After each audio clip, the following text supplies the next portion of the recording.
Yesterday, Jewish Voice for Peace organized a sit-in at the Capitol to make it very clear that we, as American Jews, think it is absolutely shameful that congressional leadership has invited a war criminal who is currently leading a genocide of Palestinians in Gaza to address a joint session of Congress. It is an affront to the ideals of human rights and of freedom and of democracy.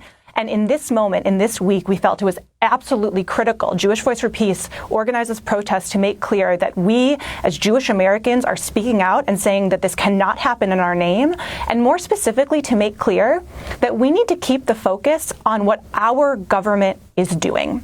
We are not simply watching something terrible unfold in Gaza. The Biden administration and Congress have sent weapons and billions of dollars in military funding to the Israeli government that is using those weapons and using that funding to carry out a slaughter of Palestinians in Gaza. Almost 40,000 people killed, including 15,000 children. Starvation. We're on the brink of famine in Gaza. And so the message of this protest was to say, we are calling for an arms embargo now. Our government, the United States government, has to end its complicity in this genocide.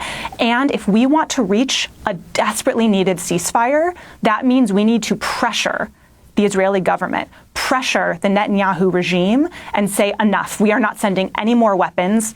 We're enacting an arms embargo now. And that was the clear message of this protest.